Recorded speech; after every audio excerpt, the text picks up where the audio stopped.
ఓయూలో రేవంత్ రెడ్డి మాట్లాడుతున్నారు. ఆ లైవ్ చూద్దాం. 2025 108 సంవత్సరాల చరిత్ర కలిగిన భారతదేశంలోనే అత్యంత పురాతన యూనివర్సిటీలలో 7వ స్థానాన్ని,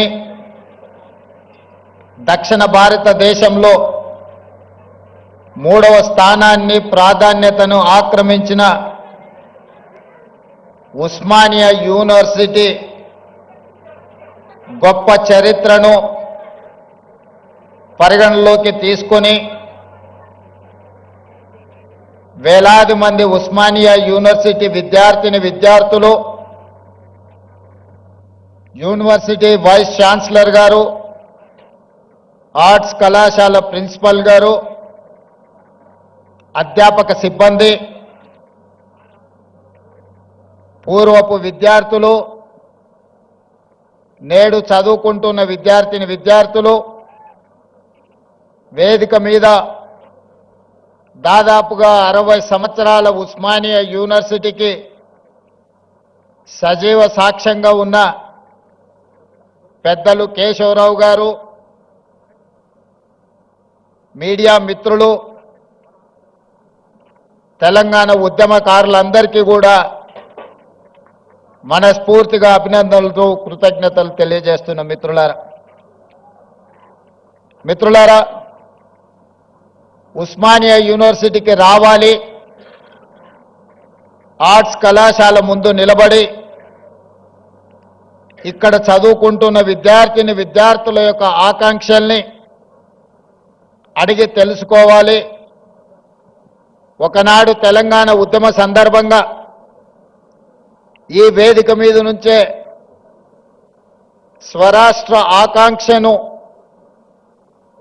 బలంగా వినిపించి 4 కోట్ల తెలంగాణ ప్రజల యొక్క ఆకాంక్షను ఈనాడు సాధించిన తెలంగాణ రాష్ట్రంలో సమస్యలు పరిష్కారం అయినవా లేదా, ఒకనాటి తెలంగాణ చరిత్రను భవిష్యత్ ప్రణాళికలుగా మార్చుకొని నిర్ణయాలు తీసుకోవాలని మీ అందరినీ కలవాలని నిర్ణయించుకున్నా. ఆ సందర్భంగా కొంతమంది మిత్రులు కలిసి సూచన చేసినప్పుడు ముఖ్యమంత్రి గారు చాలా ధైర్యం చేస్తున్నారు, ఉస్మానియా యూనివర్సిటీలో ప్రజాప్రతినిధులను, రాష్ట్ర మంత్రివర్గాన్ని లేదా ముఖ్యమంత్రి గారిని అడ్డుకునే ఒక చరిత్ర ఉన్నది, మీరెందుకు ధైర్యం చేస్తున్నారు అని నన్ను అడిగారు. అంటే వారికి ఒక్క మాట చెప్పిన, నాది ధైర్యం కాదు, నాది అభిమానం. మా సోదరులు, మా తమ్ముళ్ళు, మా చెల్లెండ్లు తెలంగాణ భవిష్యత్తుకు పునాదులు వేసే మా యువమిత్రులు ఉన్న ఉస్మానియా యూనివర్సిటీ ఆర్ట్స్ కళాశాల దగ్గరికి వెళ్ళడానికి ధైర్యం కాదు కావాల్సింది, అభిమానం కావాలి. గుండెల నిండా అభిమానాన్ని నింపుకొని ఈనాడు ఈ ఆర్ట్స్ కళాశాల ముందు నిలబడి మన భవిష్యత్ ప్రణాళికలను రచించుకోవడానికి నేను ఇక్కడికి రావడం జరిగింది. అదేవిధంగా ముఖ్యమంత్రిగా మీరందరూ అందించిన అధికారంతో నాకు చాలా సిబ్బంది అందుబాటులో ఉంటారు. ఎక్కడికి వెళ్తున్నా అక్కడ ఏం మాట్లాడాలో పేజీలకు పేజీలు, పుస్తకాలకు పుస్తకాలు రాసిచ్చి ఐఏఎస్ పరీక్షకు ప్రిపేర్ అయినట్టుగా ఉపన్యాసాలకు మమ్మల్ని ప్రిపేర్ చేస్తుంటారు వాళ్ళు. ఇంత కట్ట కాగితాలు నాకు తెచ్చిండ్రు.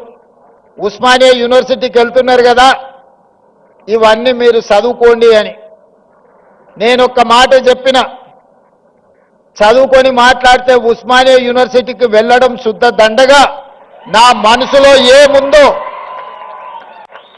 నా జీవితంలో 56 సంవత్సరాల అనుభవం, నల్లమల అటవీ ప్రాంతంలో ఉన్న ఒక మారుమూల పల్లె నుంచి వ్యవసాయ కుటుంబం నుంచి వచ్చిన నేను ప్రభుత్వ పాఠశాలలో చదువుకొని గ్రామీణ వాతావరణంలో పెరిగి గ్రామీణ వాతావరణంలో ఉన్న పేదరికాన్ని, కుల వివక్షను, జాతి వివక్షను, సమస్యలతో కొట్టుమిట్టాడుతున్న వెనుకబడిన ప్రాంతాలలో పెరిగిన వాణ్ణి.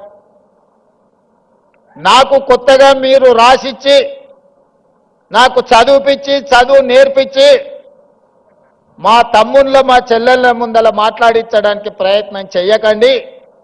నాకు ఏమనిపించిందో, నా కళ్ళతో ఏమి చూశానో, నాకు ఈనాడు అవకాశం వస్తే ఏమి పరిష్కరించాలనుకుంటున్నానో వాటినే నేను మాట్లాడతాను.